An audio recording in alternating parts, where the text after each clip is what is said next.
I'd like to tell you a story about a young man who drowned here at the local college pool. He was 22.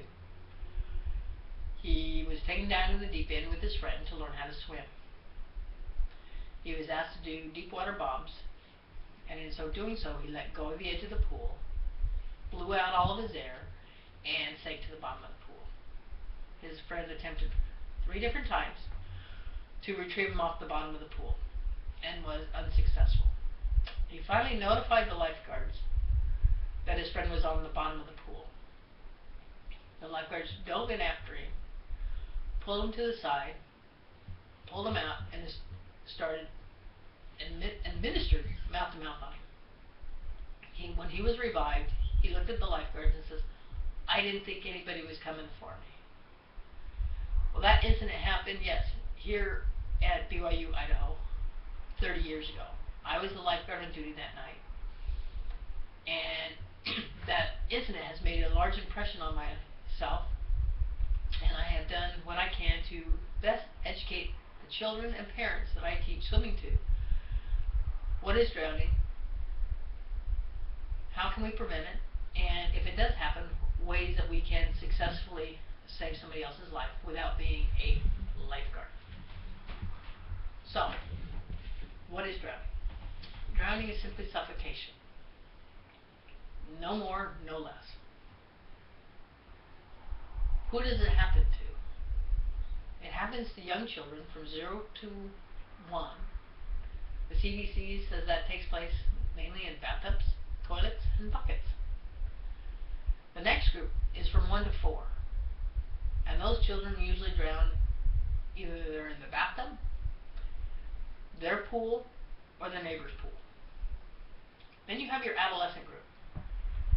These are generally 15 to 25-year-olds, and most of their drownings, about 70% the CDC says, are due to alcohol. Alcohol is a large contributor to drowning the older you get. So, what are some ways that we can prevent drowning? First, be aware of our surroundings. Should I be here? If I don't know how to swim, should I be on a boat without a life jacket? No. Should I be in a pool at a deep end with somebody that doesn't know how to teach swimming? No.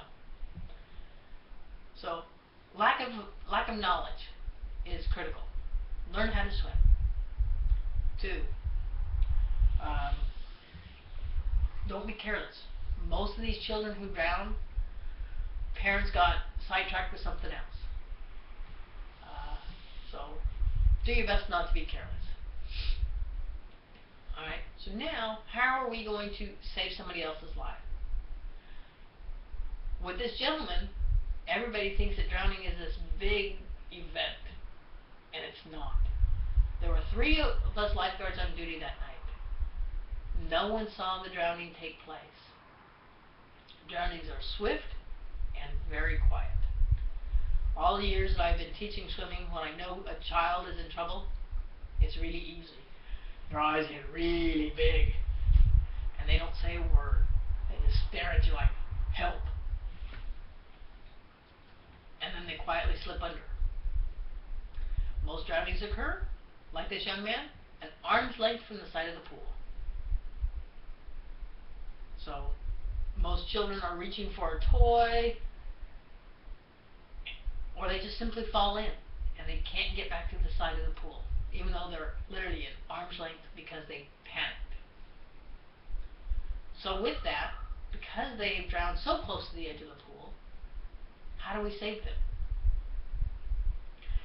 Well, we never have to go in after them. We can always retrieve them using something. We have our arms and our legs. We have our clothing. That'll extend our reach a little bit further. If I'm on a boat, I might extend them a paddle from the boat, or my trusty cooler because it floats, my towel. Any one of those things are useful to put between me and the person drowning.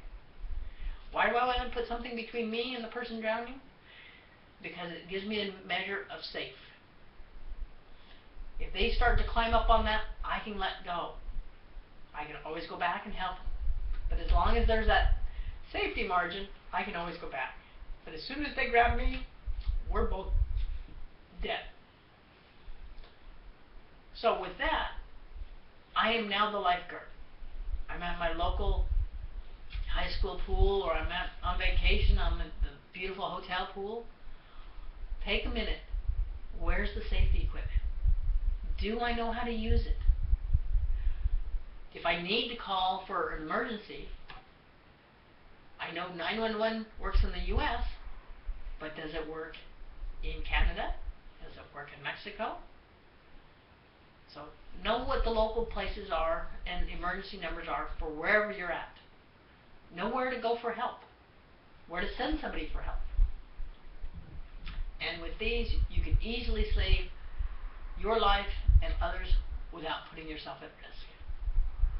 So I would ask that we as a nation be aware of our surroundings, be vigilant in our duty to watch those we love when they're swimming, and do our best to help save any other life that we need to in a safe manner that saves ourselves and them for another day. Thank you for your time.